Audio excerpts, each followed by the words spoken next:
Hello, everybody. Before we begin today's show, I wanted to recognize the unfortunate passing of Visionary Realms member Kurt Molad Habetler. Now, we've lost somebody here in which all whom have interacted with him detail him as a kind and gentle soul, willing to do whatever he could to help people. The team at Visionary Realms labeled him as a cornerstone for their entire team. We here at Pantheon.Plus would like to extend our thoughts, prayers, and best wishes to his friends and family. Thank you, Molad, for all you've brought to this community, because it will forever have an impact. We would ask you to please join us in 10 seconds of silence to honor the joy he has helped bring us all.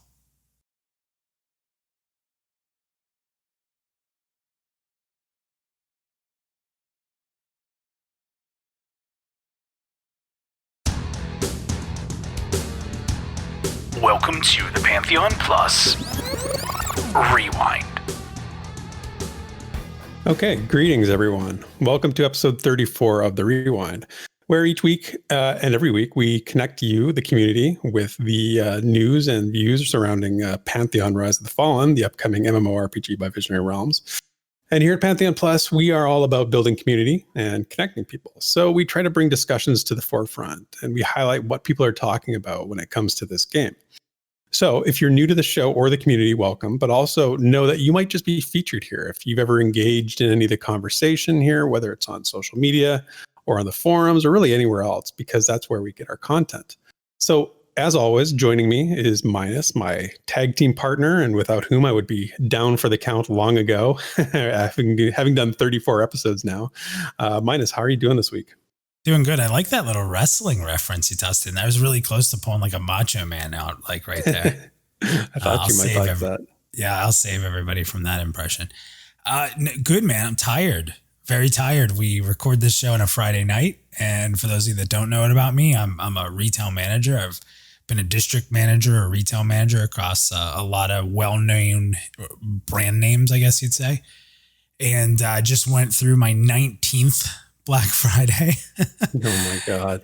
Worked today from 3 a.m. to 4 p.m. I'm exhausted, but I'm excited as always. As soon as we get going here, like no matter how tired I am before, as soon as we start talking to each other and recording the Rewind, I get like amped up and excited, and you get me all fired up. And by the way, I just want to reiterate, you're quite the button pusher. I have this feeling I've come up with that when you're taking posts from forums, there's some that you don't even really want to put in, but then you're like, oh, I got to put this in because I know it's going to get a rise out of Minus. I really think that that's something that happens. So you might have just found out my secret to how I create good shows, entertaining shows for the fans here, because that definitely crosses my mind when I'm looking at these posts. That's outstanding. Yeah, no, I figured it out. I figured you out, but I do love it. I love the debate. I love going back and forth. I love the friendly fire that we can get into sometimes here, but I'm ready to go, man. I'm feeling good. I think I'll make it through this one, and then I will sleep very well when we're done. That's good to hear. All right, let's roll. This week in Visionary Realms news and notes. All right, so this is the part of the show where we talk about what's going on in VR with their social media or news updates or direct VR communication. And unfortunately, my section today is very short because we're just going to go into one Twitter discussion that started up and talk about it. So this hot topic was visual items on mobs. So essentially, like, what do you think about seeing looting, like seeing items on an enemy that you have the capability to loot?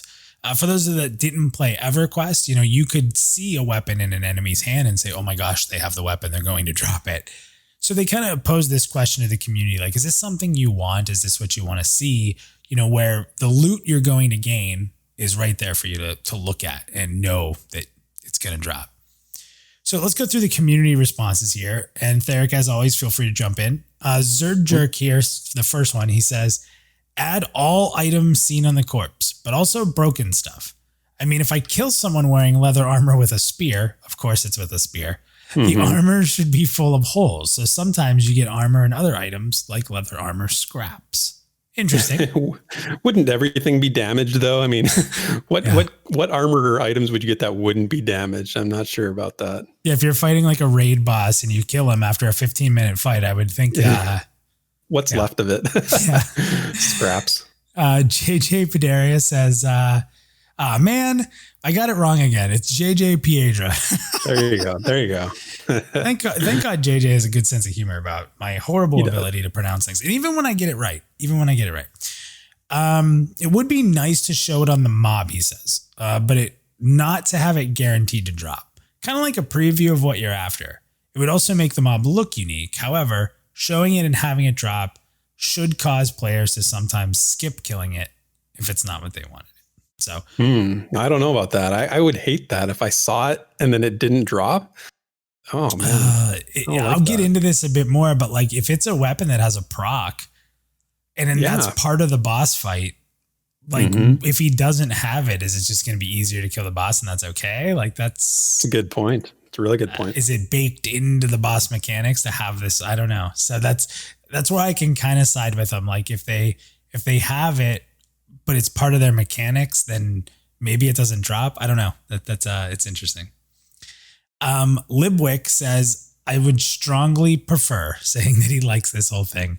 He says any rare items on their corpse can be seen on them while they're walking around as different compared to standard models. Rebecca S says, I like the idea. Some mobs that might not work with though. It would have to be very strange to see a fungal abomination walking around with weapons. That's true. Yeah, it's a really good sort of limit it. Limit it to basically like humanoid type creatures, right? That's very true. Well, so listen to this response. So a reply directly to it was from Chobinhood, who we've featured a few times on this show. And he said, I made this suggestion in a response to someone else, but an alternative to creatures wielding weapons that they shouldn't be would be having the weapon embedded in the mob in some way, as if though they survived a previous battle with an adventurer and the weapon was stuck. That is super cool. Could you imagine that same fungal abomination, but like a big sword sticking out of its head? And what if you ran into the person that actually whose sword that was, like a few minutes later, they go back to try and kill it because it killed them. And they're like, hey, you got my sword. It was stuck in that creature. Can I have it back? And you're like, no, it's mine now, dude. It would be cool. I don't know. Like, I think maybe a programming nightmare, but it would still be pretty cool. Oh, a total programming nightmare. Masick says, I feel like there's some things this works with and some things it doesn't. A weapon, easy. A piece of armor, just show them having the whole set on. Seeing mobs in patchwork armor detracts from the experience. Items, not important, but maybe show it as a pouch on the enemy. Good points. I think he has a lot of good points there. Yep. Anwine says, or if not graphically, add a drop list to the con feature. Now, this is interesting to me. I want to stop here for a second because this was an idea I've never thought of before. And then I started to think a little bit more about it and said, wow, like what if the keeper system tied into this? So what if you conned an enemy and it said, is ready to attack? They seem to be wielding some sort of secret relic, or they seem to be holding a shiny weapon. That kind of thing would be so cool, right? Yeah, that would be pretty sweet. Oh, totally. Yeah. I think I like the way you put it rather than the way Anwine put it. I wouldn't necessarily want like a drop down list of like, you can't see their inventory sort of thing. But if it was more descriptive, like the way you put it, that's pretty sweet. Imagine reading like a choose your own adventure book or something, right? And it says there's a creature that walks by. There's a shine in his right hand. You're not sure what it is. What do you do? Or even playing D&D. And I think that would be really cool to have as a keeper thing, like perception. Like you look at an enemy and you can say something's off about this enemy, and you just do it with subtle clues. But it's that little bit of excitement, right? You're farming a mob. It never drops, and the keeper goes, "Oh my gosh, guys, there's something special," and everyone gets excited. Right? Exactly. Because you're always like, one of the things about farming and camping stuff is that it's that casino aspect, that gambling aspect where you're like, it might be this time it has it, right? But if you had a keeper in your party, you could sort of, you could sort of short circuit that a little bit. You could go and like, do other stuff and just leave the keeper there to keep an eye on it for when it spawns with the item. That kind of thing. Keeper, you stay here. Fiend Death Monk Keeper. Yeah, right. Exactly. I think it would be a really cool thing. We've talked a lot about the keeper role, and I think that me and you both, I would say, are all in on the keeper having a more important role. Not just being like something you do for yourself to experience the lore, but something that impacts group play, something that impacts the world, that makes you special. Social value.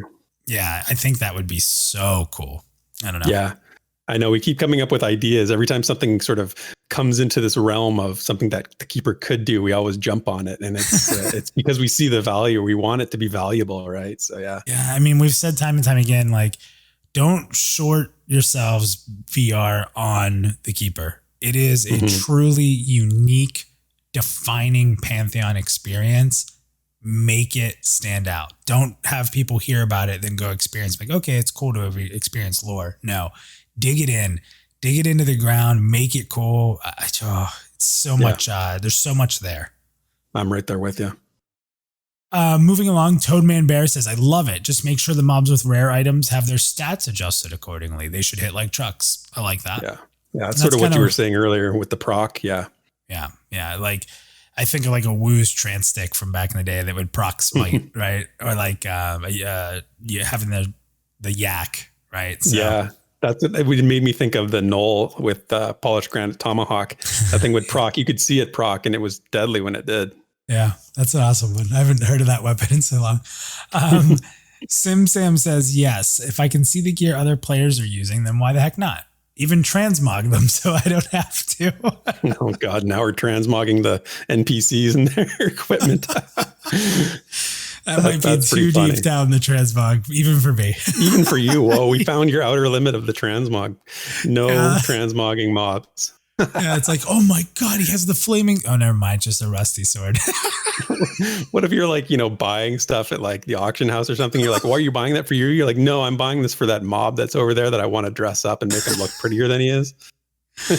Oh, that's good. That's good. Our buddy Furious Pierre is back. He just was real. He just said it would be awesome. Nice and simple from Furious Pierre. He's happy. A man of few words. Yes. Serafita says, idea sounds cool, but I'd be curious the impact it would have on what mobs people fight. If you want to risk trying that harder mob due to a cool looking armor, or if the mob's appearance looks dull, so you try to skip it. Interesting point there as well. Kendi64 says, I'm a probably. Weapons and armor are easy to show. First time grouping in Kunark at the fort, I was really disappointed. All of those forest giants wearing hoop earrings did not actually drop them. LOL. That's funny. I remember that. Yeah. And then finally, Zane Stearns says, only if the mob has it equipped and its stats augment the mob's power. Otherwise, if it just shows what it has, people will use that to grief the most desired drops from groups camping it while ignoring if it has anything that they want. So interesting take there too. So I put a simple answer out, and I'll expand on it a little bit here, but I said, and it's pretty in line with what some people have said. I said, I love it for the weapons, shields, and held items. I don't think they should wear armor drops, however. So to expand upon that a little bit, I kind of just think that the look and feel of enemies are very important. I think if a weapon in their hand that they're using is a unique touch, for example, and I think it can also warn you to the dangers of a weapon with like a special effect like we were talking about, or like a proc. To me, however, armor, I'm just not a fan of it being on NPCs because I think it'll take more away from the look and feel of the enemies that you're fighting. And furthermore, I don't think that all loot should be shown on an enemy for a lot of reasons that have already been stated, like the avoiding of killing certain mobs. But most importantly, shouldn't enemies have items that maybe they can't use in their inventory? Like if you're a cloth wearer, why can't you drop a piece of armor? Maybe that you just have it in your bag. So I don't necessarily think that a mob should be limited to drop only items they could use if there's a reason they have an item. They could have things that they don't typically wear, like as a caster, or as, maybe a warrior has a robe for some reason. So that's kind of how I look at it. What are your thoughts on it? Yeah, you know what? I kind of like the idea a lot. It like I said earlier, it takes away the mystery of things a little bit, which I don't like. But then again, when you see, the mob you're chasing running around with that sword that you want, and you see it in their hand, it really excites you. It gets you, wanting to hunt them down and take them down. If maybe you're just running around, you don't have a group or something like that, and you happen to see something running around with an item that you need, you call your buddies up and you're like, let's go, let's get this thing. I can see it in its hand. I think that's pretty cool. Yeah, it's like we talked about with the mob and the stats and the special props or abilities that the item confers. I didn't know. So WoW didn't do that, right? Like WoW didn't show the item on the enemy, right? No. So yeah, no, I mean, I guess EverQuest is the only game that's really done this. I can't think of any others that I know of, at least, that have done this. So I'm all for it. I don't have much else to say. I think we've covered a lot of ground. I think the comments pretty much summed it up.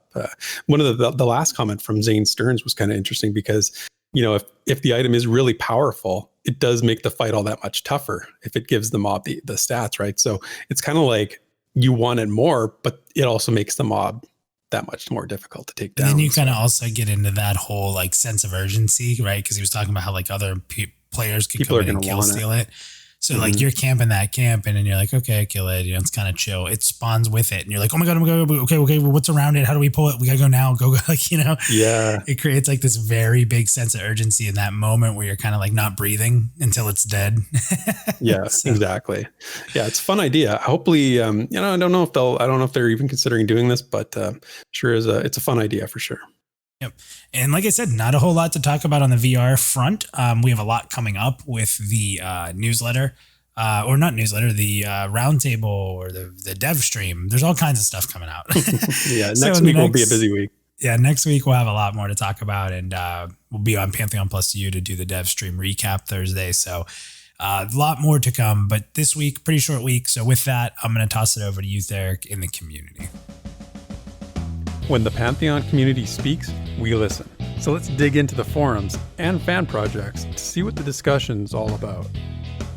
Okay, so last week we talked about how David Nefel Beach was hired by VR as an associate game designer and is looking after their crafting and harvesting systems. So Nefel went right to the forums, as he's prone to do, and he had a question for the community. So hold on. Before you start, I have to bring up something important since we're talking about Nefel. Yeah. So he put on Twitter that he didn't do so well on a math test. Did you see that? No, I didn't see that. Yeah, he had a struggle on a math test. It's still a good score. He's tough on himself. It was a decent score. So he put up there, he didn't do well on the score, and people were joking back and forth with him. And I said, well, Neff, at this point, if you can't do well on a math exam, you're going to have to stay away from discussion on damage meters. Yeah, well, so I just had to toss that in there for people who may not follow him on Twitter. If you don't, give him a follow, especially now that he's a dev. But yeah, I had to throw something in there. Well, they didn't hire him as the damage meter guy, so that's we're in good hands. You don't have to be good at math to know a lot about crafting and harvesting. Yeah, I've had some spirited debates on thinking that Pantheon needs to have some damage meters, and he's been sort of against it. He's a guy that can listen to both sides, so I had to toss that little thing in there. That's funny. So the question he put on the forums, he says, one of the tenets we have for Pantheon is greater risk earns greater rewards. As we work on building out the game's gathering and crafting systems, we want to hold true to that tenet. We don't want either system to be viewed as just a time or money sink, and we want gameplay for both gathering and crafting to really feel meaningful and give players a sense of accomplishment. When you get that backpack full of ore, or you finish sewing that awesome cloak or brewing that potion, it should ideally feel like a victory, just like it does when you kill a monster and get a really neat loot drop, or when you come to the end of a perception storyline and learn a secret about the world. So with that in mind, I'm very interested in hearing everyone's thoughts on what form the risk should take for both crafting and gathering. What do you feel would be appropriate, and what types of levels of risk do you think would help make these activities feel more fun overall? So he really picked an interesting question. Obviously, this is very important for him because he's now in charge of this aspect. And it generated a ton of responses in the forums. And it also got picked up on VR's official Twitter account, which is why your section was so light, minus because I stole this from you. Because for the betterment of the show, for the betterment of the show. Yeah, took one for the team. Appreciate it. So I'll actually include responses from both the forums and from Twitter here. So so first up, Hemlock Reaper on the forums said the primary risk for crafting and harvesting should be the need to gain aid in some areas from an adventurer due to lack of combat skills. So pretty short and sweet. That's like the baseline, if you ask me. Like that's basically where everything sort of starts, is because we think of crafting and adventuring as being very separate. Some people want to do one, but not the other. So it's certainly the most organic and easily implemented way of increasing risk, in my opinion. And then the next post from Durost actually takes the idea and runs with it a little further. Durost said, since it's sort of in the risk versus reward realm, I would like to see high-end crafting and raiding go hand in hand. Some recipes that can only be combined at crafting stations in a raid area after defeating X boss. Recipes and crafting materials dropping from raid bosses and mobs. And that's something VR's talked about. That's definitely something I think we're going to see. I don't think there's any doubt that they want to integrate that into the highest level of gameplay. Counterfletch, this one actually made me laugh. He said, having a magic ritual crafting system where if you perform the ritual incorrectly, instead of adding demon strength to any one item, you accidentally spawn a demon. So, what if your crafting failures like summoned a bunch of crazy things? That would be awesome. That's funny. That's a good one. Yeah. So JS Tsunami said, I think leveraging the acclimation and extreme climate system is a great opportunity to leverage this concept for crafting. Then obviously doing this in a dangerous area where mobs or the climate could interrupt you, the risk of failure is much greater. But if you can spend 2 minutes to create the item and survive, the chance of it being unique is certainly possible. So I really like that idea. And one of the reasons I like it so much is because it's not rooted in failure. Rather, it's talking about exceptional successes as opposed to failure. So yeah, I like that a lot for like the gathering side of it too. So, if you need a fern, I'm just picking like the most basic thing. If you need a fern, I think that fern should have different properties when it's been within a harsh climate, or maybe there's only certain crops that only grow in harsh climates, or, in a, scorching environment. I think that there's a lot of really cool things you can do where you do have to face that. And it's cool too, because I do want to tie a lot of gathering into the adventure. But if you're going to solo it, it would be kind of interesting to like go to the bank, gear up in your scorching gear, get out there, be very careful. You're out in this crazy dangerous area. You have the gear on to go out and harvest. It's a kind of a neat, even in a solo experience, that would be kind of neat to me. Mm-hmm. Yeah, it's a great idea. And the next response actually takes that idea and goes with it a little bit too. Baron said, I like the idea of going to harvesting locations when you're not where you're not combating the mobs, but the area instead. Trying to gather a weed growing in an extreme windy mountaintop, gathering frozen crystals under the lake of ice, or collecting fungi or molds from toxic environments. All these are conditions that can spice things up for a harvester or a group. I like this Baron guy. I didn't even read that. We're on the same page, Baron. Yeah. You were sort of thinking along the same lines there for sure. Yeah. Baron's a really well-known crafting guy. I think he's posted a lot. He posts a lot in the crafting subforums and is really knowledgeable when it comes to this stuff. So, So Vandrad said, and I like his idea here too. He brings faction into the equation, which is really cool. Vandrad says, some nodes should be considered to be owned by a nearby sentient societal NPC who could take offense at your theft of their property, resulting in faction hits. You could choose to take the time to raise your faction with them and purchase said materials and avoid the faction hit. You have to make a choice. That's pretty cool. I've never seen a game do that. I've never thought of a game doing that, but sort of interesting idea. We actually got into a pretty deep conversation on that. I think it was in Discord.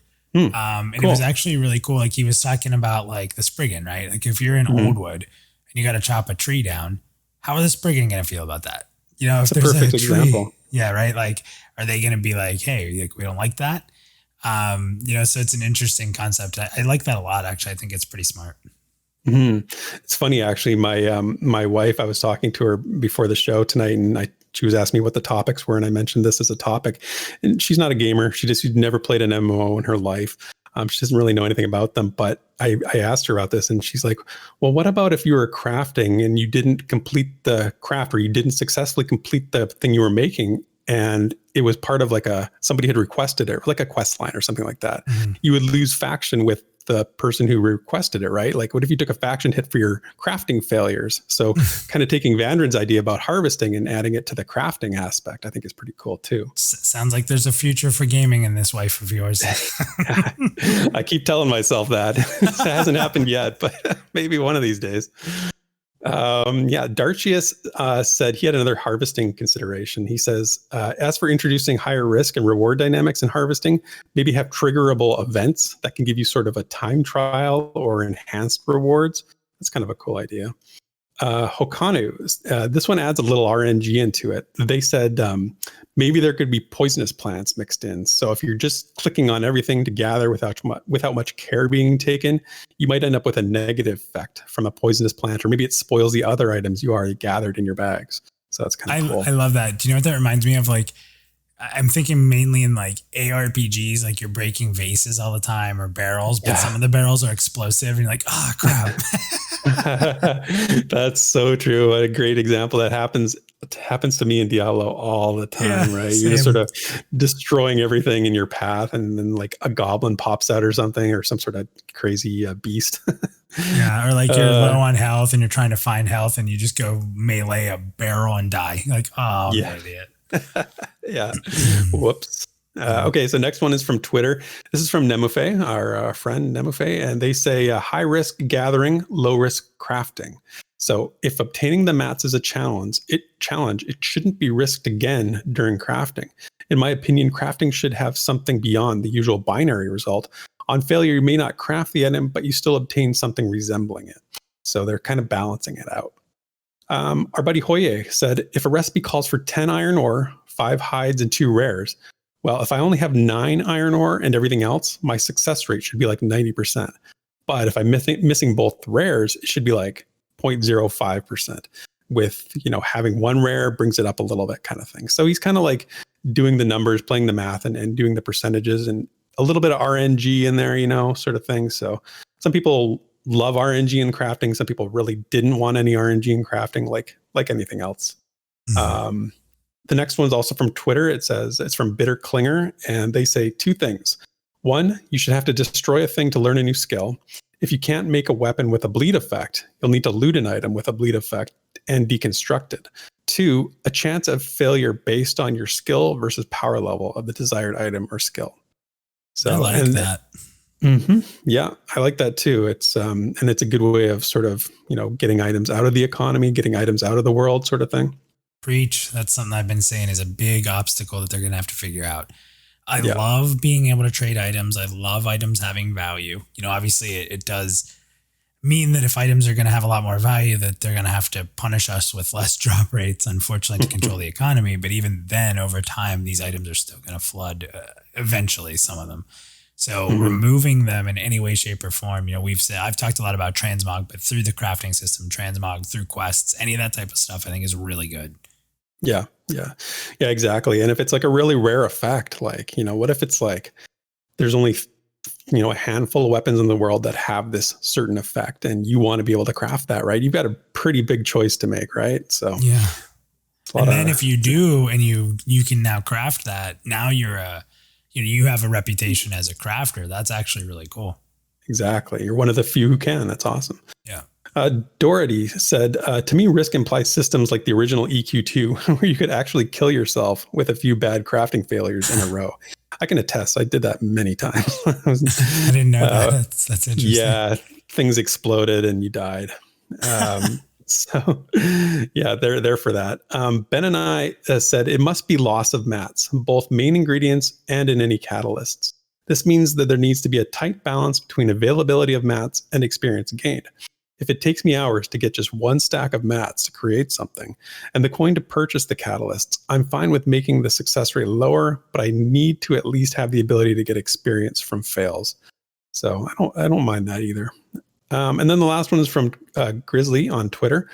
They say medium risk, but not ever risk the loss of rare or epic resources.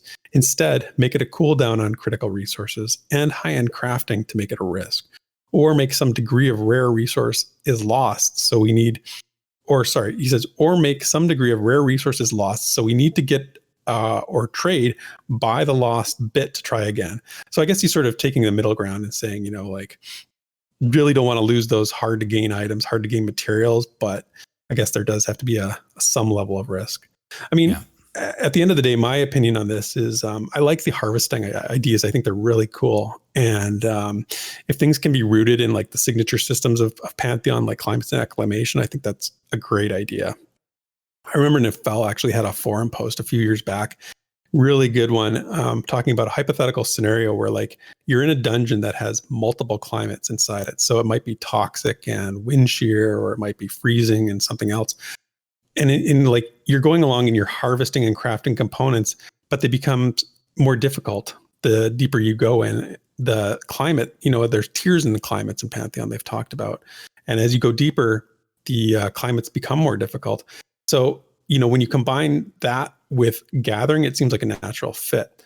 And, some of the people talked about it in their comments. And I also think it's a good idea that the risk when it comes to crafting can be turned from all-out failure to a lack of exceptional quality. Like I said, with JC Tsunami's post, give players the option to get higher quality builds. Let that be the risk, And then lastly, the only other thing I'll say is crafting in dangerous places, with Pantheon's death penalty being what it is, right? With your inventory remains on your body, your gear stays on.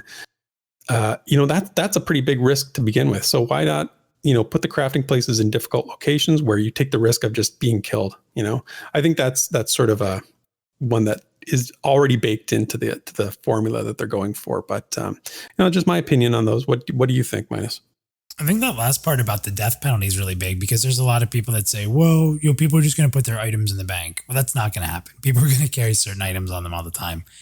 But for the crafter, it's like, okay, we're going on an adventure. We're going out to this, like we saw in Amber Fate, that the big anvil, right? We're going to the anvil. Yep. So that crafter has to load up on all the things he wants to craft there. And if he exactly dies right. somewhere in Amber Fate, we better be going back to get that body. That's a huge risk, because I'm not going to lose all these rare mats I've been saving to go to this forge, right? That's a great point. So that's that is a really big part of why the death penalty is where it is, I think, right there. The other part of it is, like, I like and agree with you on a lot of the gathering piece. Like we already talked about it, the whole climates and gathering, and I love that. Where I am really wanting to see something different is in the actual crafting process. And I do not want a mini game. Some people like that, where you have to do, I'm not into that at all. Like, I don't want to play a mini game.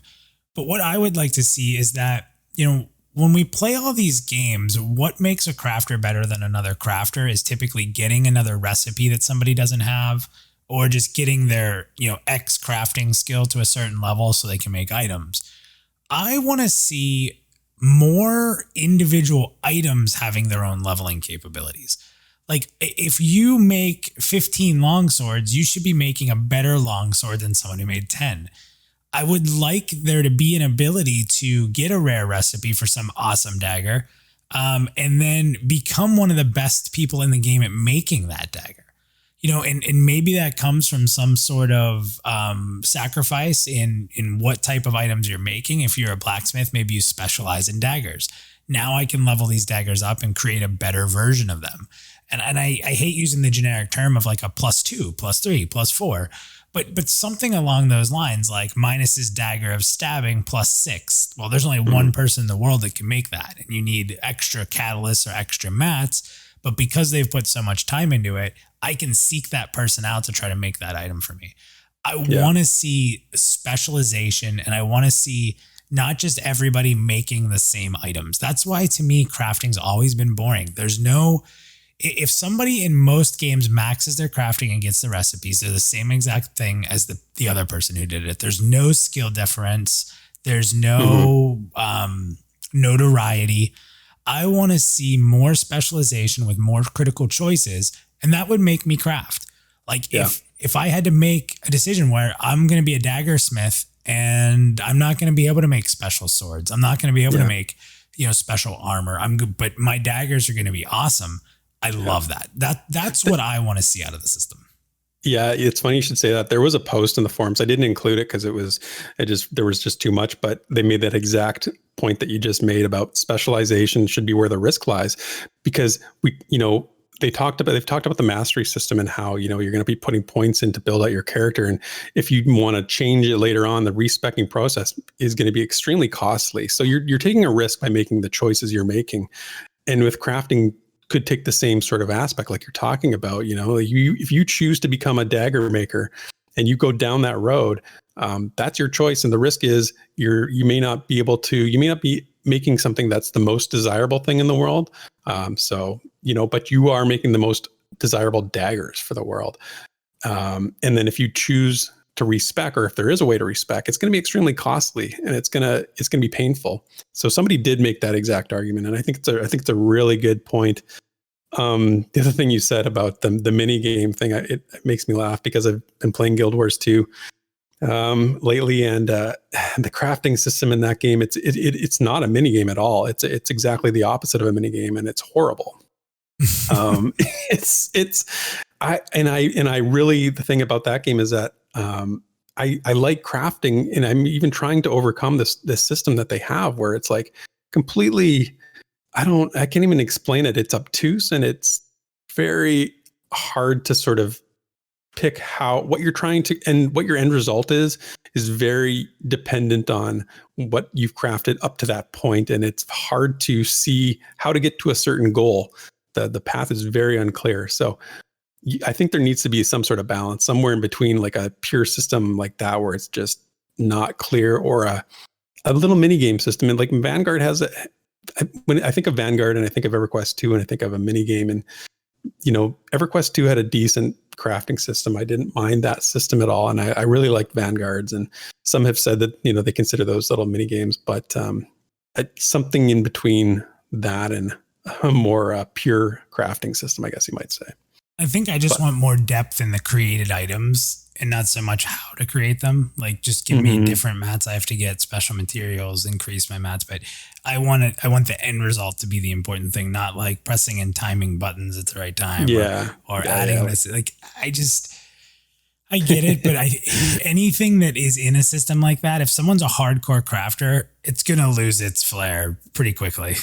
Yeah, you don't want to feel like you're like a gnome, or like sitting there with like 16 vials trying to mix something together, Yeah. And if you mix the wrong one at the wrong time, it explodes, kind of thing. Yeah, exactly. I heard you saying. Right on. So that's a great crafting discussion. Hopefully Nafel got some good ideas or some information from those. I'm sure he did, and factors that into his work with VR as the crafting designer. But that's it for this week's community discussions. Let's talk content creator updates and new additions to Pantheon.Plus. All right, guys. So as it is the holiday season, we're now past Thanksgiving. We're heading towards Christmas and everything else in December, New Year's and all the holidays. It's expected that we probably will see a little bit of a content slow around all these end of year holidays. But that said, it was a little bit lighter this week, but we do have some content to discuss. So let's jump into it.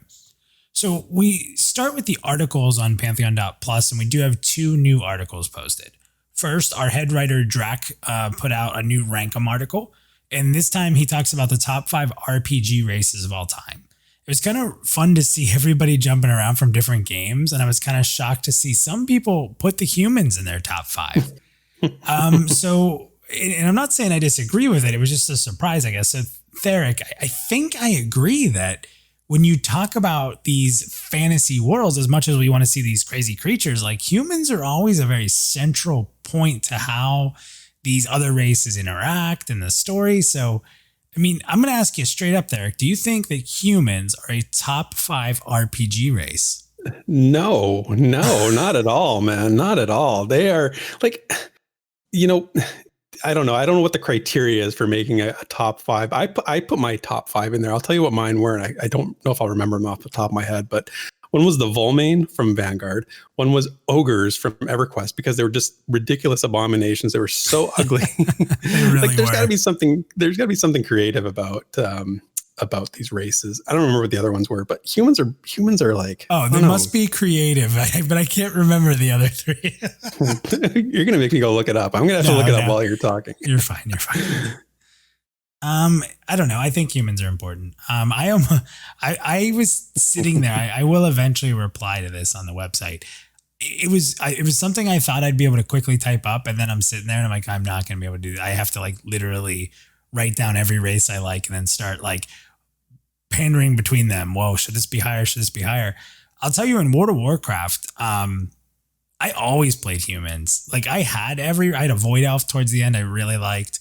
And I saw that was one that I think JJ put up there.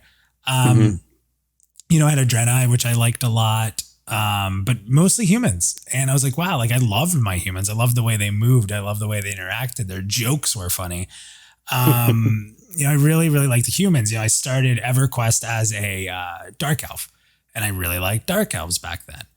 So it's interesting. Like Ixar would probably be up there for me. That was a Ixar is definitely, Ixar is definitely one of them. I didn't put it on my list. Okay, I've got my list here just because I had to look it up now. But Drac mentioned the Ratanga from EQ2, the rat people. It's the only one I ever played. Only race I ever played in EQ. Yeah, EQ2. Yeah, they're awesome. When we did Star Trek Online very briefly, like Vulcan, I realized that they're just space elves. Like, so that goes on my list. How can you not like a space elf?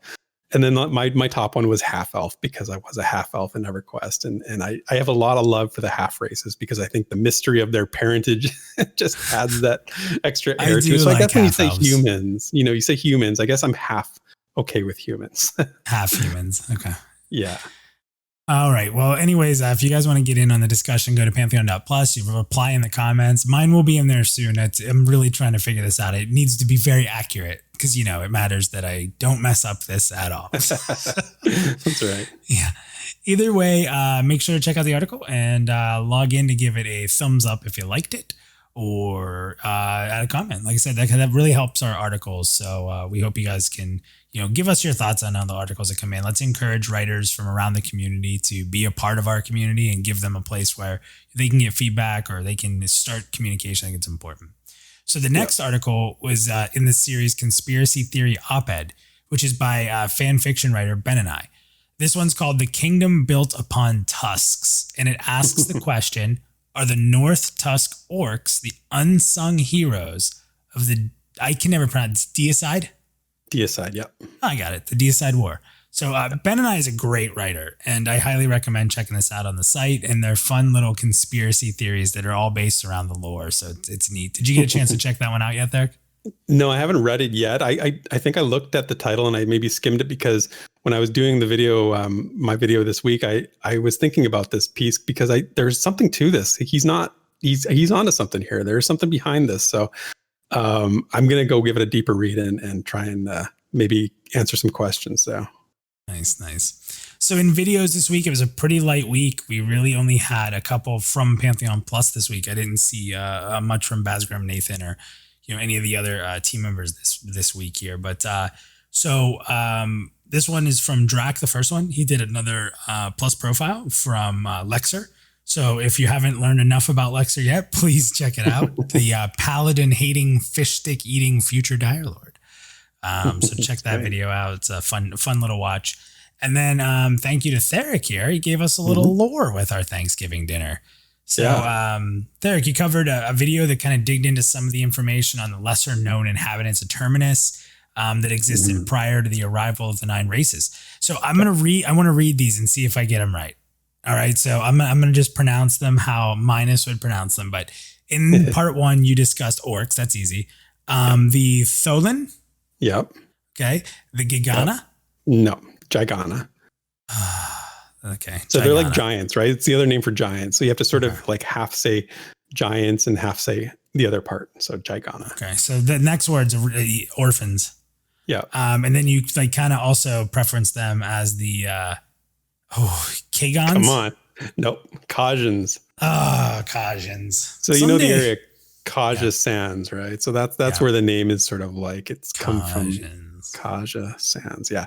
This is a super fun video. I enjoyed doing this one a lot. It was sparked by the developer roundtable in August when Jan Gerhardt said there's lots of precursor races, sort of native races to Terminus. So it got me thinking about who those might be. So there's going to be a part 2 to this one coming up. And we'll talk about some other, creatures like the Ratkin, I think, are another one. And Jan talked about the Iguadors. It was one that he mentioned. Then Joppa also he confirmed that in one of our rewind chats. He did say that he's looking forward to us meeting the Iguadors, and we don't really know anything about the Iguadors, so that's going to be covered in part 2. If I can maybe dig up some ideas about them. Get the bat phone out. Call JN. Let's go, JN. I wish. Right. So in other news from us, this is really exciting for me, and I think, Theric, I can speak for you on that too. Totally. So we're very excited to announce, if you haven't heard already, that this upcoming next rewind, we should have a fully finished recorded sit-down interview with Vanilla WoW class designer Kevin Jordan. And we're going to discuss several key developmental pieces of MMORPGs, including class design, meta/itemization, player behavior, and overall game evolution, and then sort of open world versus instancing. And we're going to talk a little bit about WoW, but we're going to try to tie everything into the grander scope of MMORPGs and sort of relate it into Pantheon, into a lot of the tenets and a lot of the categories we talk about, because I think even outside of WoW, all these things are heavily discussed by the community. We're also going to be asking him questions from the community. We've gathered some from YouTube. We've gathered some from our Discord. So we have a good set of questions to ask him. You can still try to get your questions in, but if you're listening to this podcast, you probably have till the end of tonight at the latest. So yeah. If you want to get it in, ping us. We'll try, but it might be too late. But if not, get it in there. And I just think that it's really exciting to get somebody that is a very credible designer who, say what you want about WoW. Obviously, I'm a huge fan, but I think even people who kind of trash on WoW right now still have a lot of respect for vanilla WoW, and thinking that, this guy designed all the classes that you played in vanilla WoW and BC and Lich King for the most part. That's pretty awesome. Yeah. Those are the heydays of World of Warcraft. And it's just going to be really fun to pick his brain and to go into detail about, what he thinks of the genre, what he thinks about class design. And like I said, hopefully we'll be able to provide you guys with a really fun interview to check out on next week's Rewind. So. Yeah. And if you're not familiar with him, go to his YouTube channel and watch some of his videos ahead of time to get a feel for who he is and the kind of things he knows, because it's going to be a great interview. Yep. And that's it for Pantheon.Plus. Sit back and relax. It's time for The Lore You Know. The line between being a deity and a mortal isn't clear-cut in the world of Terminus. While each of the 9 races has a pantheon of gods, there are those that have undertaken what is known as dissension, wherein they gave up immortality to live amongst their people. The lore describes it as like an ethereal transfiguration. They become what are known as high mortals, and they exchange their godhood for the ability to wield greater direct influence on the world. As we've previously reviewed on this section, King Causus of the Dwarves made this choice. But then so too did his counterpart in the Dwarven Pantheon, Razik, whose malevolence balanced the Dwarven pair.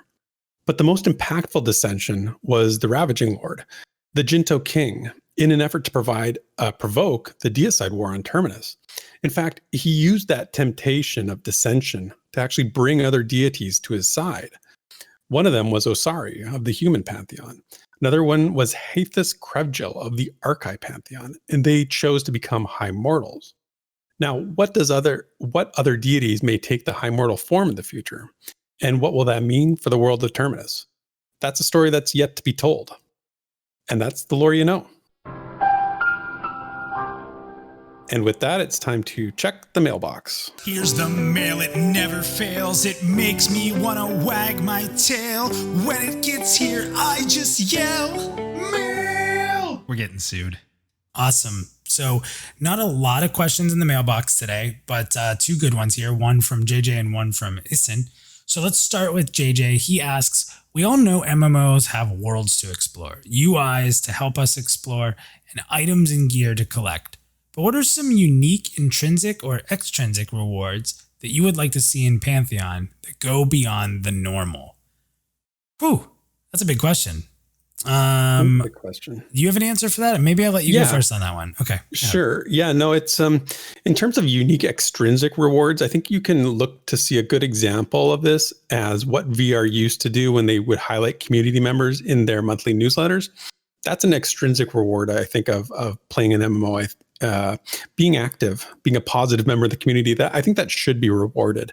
And I could write a whole book about like social rewards and reinforcement and that kind of stuff, but it really doesn't have to be that complicated, you know. Just make your players into, you know, people of note, or even like really long time supporters. Make them legends, you know, both in terms of in-game exploits and their contribution to the community. Now, intrinsically, that's a tougher one because I think MMOs these days, they tend to shower players with rewards. You know, you tend to get a lot of things for sometimes a little effort. And the way JJ puts it is to go beyond the normal. So I think the going beyond the normal today means actually withholding rewards, ironically, to make them more meaningful. You know, we've talked about this before about, you know, the only rewards or the only achievements that really mean anything are the ones that are the hardest to achieve or that take the longest or the most amount of effort. And I know I talk about Hearthstone a lot lately, but getting legend rank in that game was one of the hardest achievements I've ever attained in any video game. And it's one that, you know, is completely valuable to me in my, you know, mentality about gaming. So, you know, it's funny too, because the actual reward for that is one of the ugliest card backs in the entire game. All the card backs, there's so many like flashy ones with sparkles and all kinds of crazy stuff. The legend card back is this ugly brown with like this yellow Hearthstone swirl on the front, and it's not even that great looking, but it was 100% worth it, the journey and the struggle. So I guess if that's what going beyond the normal means in today's modern MMO landscape, that's what I would say. Yeah, I mean, for me, we talked about something a while ago on the Rewind that was about items dropping with extreme rarity that have special visual effects, kind of like a foil card for Magic. Remember when we talked about that? Yep. I love that idea. And I'm going to openly say, like, I went to Joppa when we read that, and I can't remember who posted, so I apologize, but we did give you credit when we talked about it. And I went to Joppa, I said, did you read this thread? And he's like, no. And I linked it to him and I was like, this is one of the coolest ideas I've ever heard. And I really was like, please think about this. I just think that's awesome. Like to have a special version of rare items that's super rare to me is very important. And since this game's not going to have mounts, like I said, we kind of related it to the old like invincible mount in Lich King, which people are still farming every week and have done for years and years and years and haven't gotten. And when you have that mount, it's like, wow, like, holy cow. And I just think to have that with like special weapon effects, like on your favorite weapons, it would be so cool. So I agree 100%. I just want to mention, just thinking about legendary, like big rewards. Like I said, Guild Wars 2 earlier in their crappy crafting system. I got to say, they do legend weapons really, really well. The legendary weapons and stuff in that game are incredible, and the amount of effort you have to do to put in to get them. So, you know, it can be done really well. You said extrinsic rewards, like you had mentioned community stuff. How about letting the favorite Pantheon content creators, you know, Basgrave, Nathan, and us here at Pantheon.Plus have more exclusive content, interviews, and maybe some more gameplay or streams? I think that would be really cool. Okay, so let's go ahead and jump. Well played, sir. Yeah, I'm trying. Hey, listen, always be working. So the last question here again from Issen is, what draws you to a particular game what keeps you there, and what will keep you coming back year after year? So I'm going to be really honest here. They're outside of MMORPGs. So MMORPGs, maybe this is why I like them so much. And I would say outside of some ARPGs, I am not somebody who wants to beat a game more than once. And again, there's exceptions. Like I've played Final Fantasy Tactics. I've beat somewhere around 11 or 12 times. So I love that game. I don't know why that one's such a standout, but typically because I'm someone who wants to play a lot of games when I'm not MMORPGing, I just want to get through a game and be done with it. So what would make me go back and keep playing it? Well, first, MMORPGs have a constant ability to grow. You can have alts. in a game like an MMORPG, the reason I like it so much is because I feel like I'm getting something back for the time I'm putting in. And that may not always be the case, but I definitely feel that way. And I feel like I'm getting better at the game. I'm getting more knowledgeable. I can help more people. There's that aspect of it, right? So then I started to think, well, in the single player games that I'm playing, like what keeps me playing? So like Hades, I'm playing a ton of. I've talked about that a ton. Like I beat the game on my cleared the game on my 28th or 23rd run or something like that. And I just broke 84 runs, right? So why did I play another 60 runs if I've already cleared, the content? Well, the story's really good. There's a progression in my abilities. There's a lot of collecting to be done, collecting, different abilities and signing off the fates and stuff like that. So there's more to do. There's a lot of carrots. And I think at the end of the day, if a game has a lot of carrots that can make me better, like an ARPG, like an MMORPG, and even some single player games, that's what's really going to keep me going. I want what's next for me to get? How can I become stronger? How can I become more badass? What more can I achieve? And I don't say that with achievements. Achievements do nothing for me. I am not someone who tries to get all the achievements in a game. I could care less. But if they reward me with strength, I'm into it. Yeah. Yeah, it's an interesting question because it is very, very different between single player games and MMOs.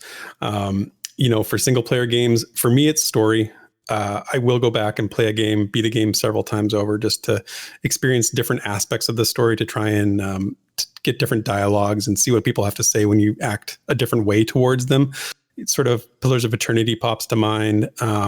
Dragon Age Origins was one that I absolutely had to do a bunch of different times because I needed to do it with different characters and see how the interactions were different. So that's what hooks me in with single player games. I think MMOs, it's easy. My answer is really easy. It's community, right? I mean, look at games. It's crazy to think that there's still Ultima Online players. People are still playing Ultima Online these days. Yep. People are still playing even games from before that. I mean, there's still communities, and that why it's outdated. They're outdated in every possible way. But you know what? People are people, and we don't change. Like technology, not in the same way. At least we still stay the same, and that's what we want. I mean, everybody, some people more or less are more human than others, I guess you might say.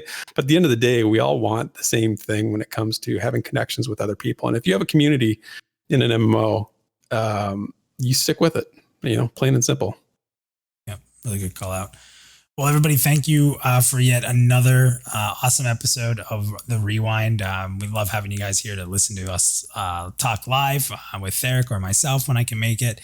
But don't forget, you can also download this on iTunes, on Spotify. So if it's not something you want to sit at your computer and listen to, you can easily download it on your phone, listen to it on a ride in the car. We really support everybody who gives us a thumbs up. We can't thank you enough, for that support. Like it's just incredible. So thank you everybody for every thumbs up, every comment, every download. The Rewind's not going anywhere. This is going to be around for a while, we think, and hopefully even into the launch of Pantheon and forward. We love doing this. We love that we can highlight some of your questions and your interaction with the community on forums and social media. So we're going to keep going. So let us know what you think, what more you'd like to see, what kind of segments you'd like to see. But more than anything, thank you for continuing to support us every week and getting excited and chatting with us. We love it. Thank you, everybody. And until next week for our special episode. Yeah. Thanks, everybody. Have a great weekend. Thank you for listening to this week's episode of the Pantheon.Plus Rewind. Be sure to follow Minus and all Pantheon.Plus related content on Twitter, Twitch, and YouTube under the name Pantheon.Plus. Also, be sure to follow Theric at PantheonTheric on Twitter. Keep up to date on all Pantheon Rise of the Fallen information on www.Pantheon.Plus, the definitive source for all media of Pantheon. Until next time.